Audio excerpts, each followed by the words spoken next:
you'd have to load up your last save in the church steeple in order to start a game. Now you don't have to. If you mess up and trust forward, don't feel like you have to, which is going to come in useful. And then there's also a moonstone item which we're going to collect before the end of this particular episode. So there's another couple of dialogue cutscenes here which we just have to let play out. Just make sure you spam your X button so as to get through it as quickly as possible. Now, as soon as Zidane gets controllable again here, quickly head down to equip and replace the dagger he's using with the Mage Masher. And at that point, we're going to head up these stairs. Or try and head up these stairs. And another cutscene's going to play out with the hooded girl. So choose the first option, let her pass. And then just spam to the dialogue once more. So a lot of episodes are going to be mainly spamming dialogue. There's a lot of it in Final Fantasy IX, a lot of story cutscenes. Even more so, I think, than other Final Fantasy games from the PlayStation era.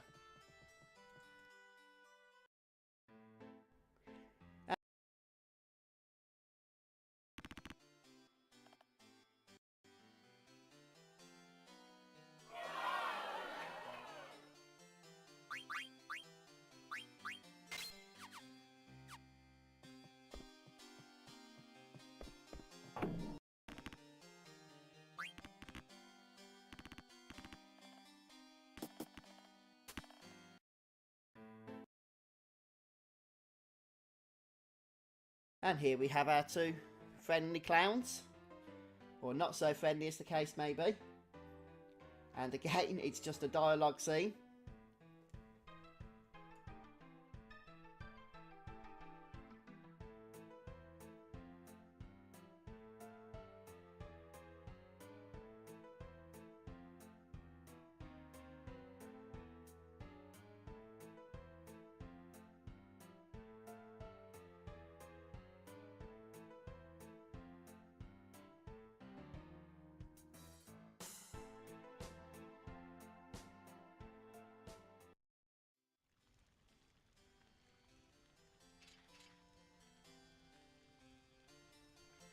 So now we're introduced to our next character, Steiner, and his name option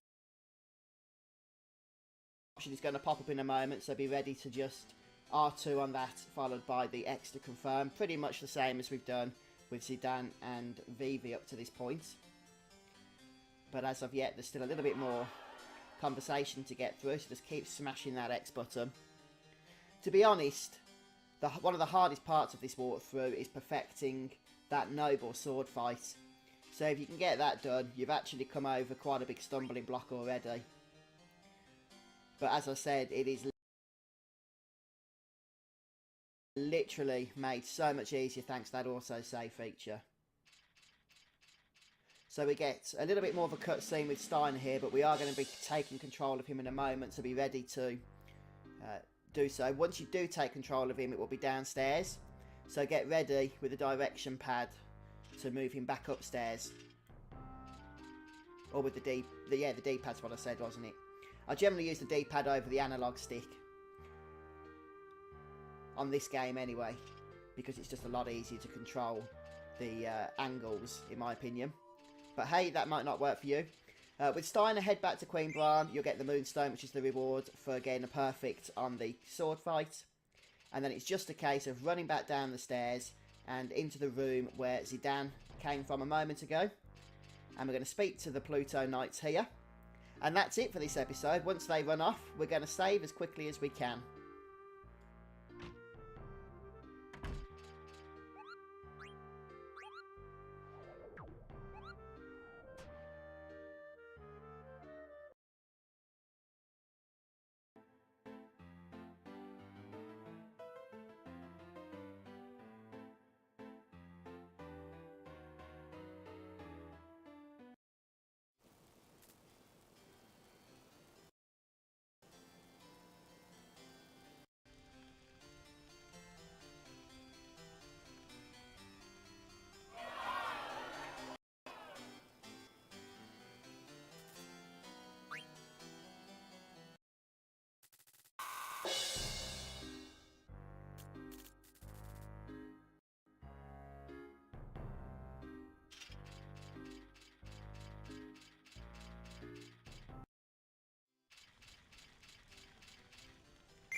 And I'm going for a new save file here now, so that we can keep the first one as a backup. Alright then, so my save file says 17 minutes and 35 seconds is our playtime, which is pretty much what you want to be aiming for. This is 3 seconds above what Atomos says is the target time of 17:32, but that's because that's based on the original PS1 version, and it is a lot easier to skip through dialogue on that than it is. Greetings YouTube, Fuzzfinger here, welcome back to Final Fantasy IX. So we're continuing on with our perfect game today, episode 3. So that means we're going not only for Excalibur 2, which means we have to get towards the end within 12 hours, but also we're going to be collecting everything else on the way as well that could be missed. So I hope you enjoy watching today. For those following along with the game facts walkthrough, this is the section D1-03, the Alexandrian Guardhouse and the Prima Vista crash site. So don't forget to leave a like if this helps you, and stay tuned for today's show.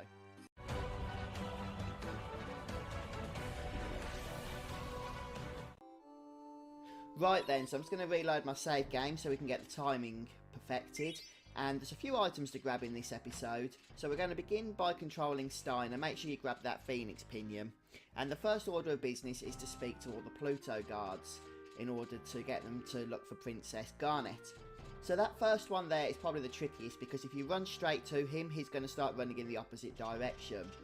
So just do what I did in order to cut him off and make sure that you speak to him as quickly as. Obviously, if you make a mistake on that, you can just reload your save game since it's right next door, which is obviously a handy thing.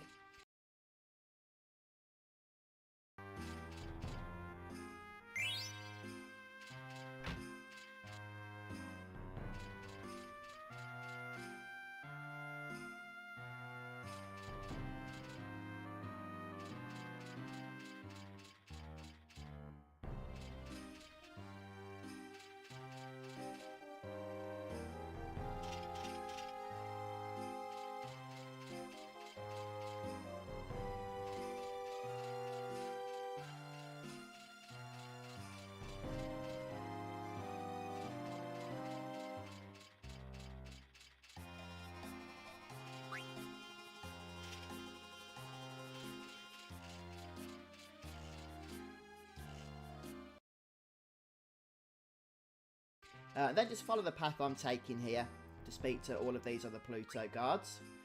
Don't forget, if you do mess up in any room and end up spending longer than you need to, just head back to the main menu and then use the continue option, and that'll load you back at the start of that room. Very, very handy. I've used it quite a bit, although I do edit it out so as not to confuse you guys. So head over to the left here, you get a bit of a dialogue scene. And then the next Pluto knight is down, just chilling by the water here. And then we've just got a few more to go and grab before we switch over views to Zidane.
Get some more cutscenes after that, because that is the very end of the conversation. At which point, when he does give us that item, don't hit the X button after that, because that is the very end.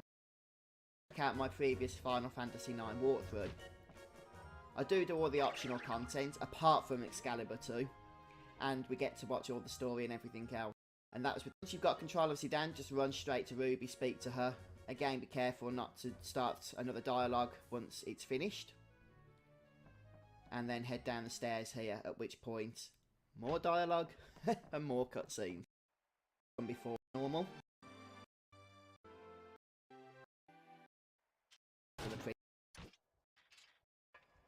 this next section. But that's not true. Because it's saying we shouldn't be getting the items because we're going to run out of time. But that's not true. Because it's a perfect game, we kind of have to get the items. I do recommend optimising Zidane.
At that point to equip the Moonstone. So to get these items, first turn this wheel Moonstone. So you kind of have to get the items. I do recommend optimising Zidane at that point to equip the Moonstone. So to get these items, first turn this wheel to the left. Get the same one to items that have fallen down. People have asked about the skipping because we didn't do it in the first episode. We don't actually do the skipping there. We do it later. Yes, sadly, you do need to do it if you're going for a perfect game.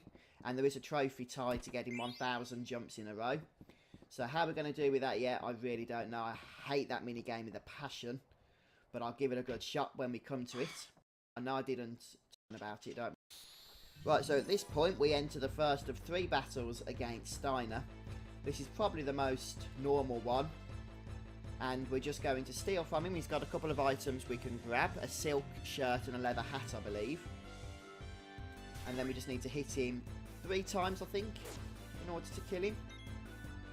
Don't worry so much about the silk shirt if you don't get it, because it is a slightly rarer steal, which means that you might not get it quickly. And time is of the essence. So try and get the leather hat, though. You really should be able to get that quite quickly in the first round of stealing. And just hit him then to end battles again. To what? To skipping them there. We don't really get to.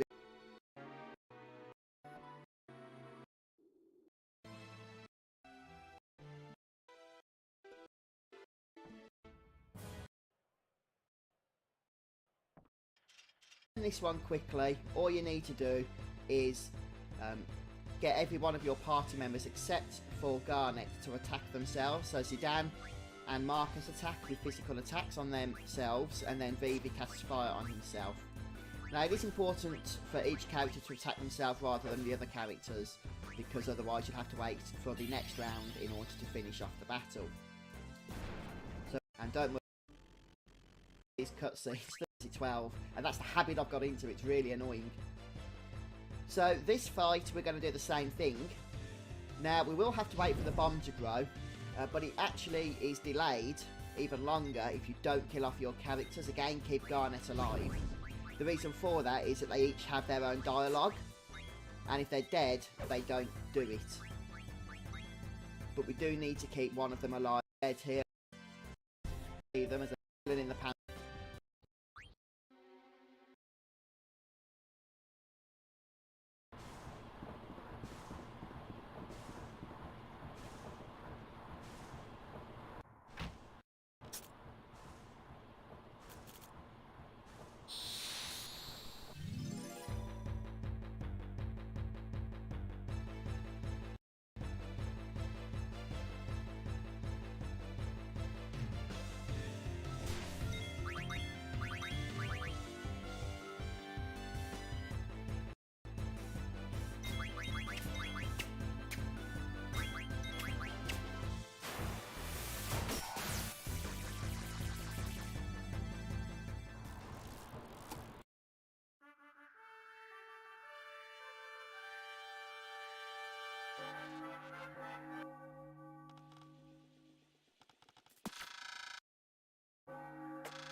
But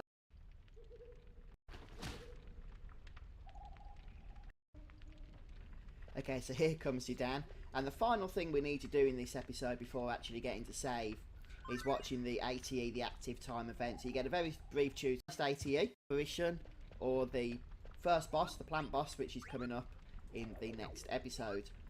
And there we can save at last and bring an end to this section.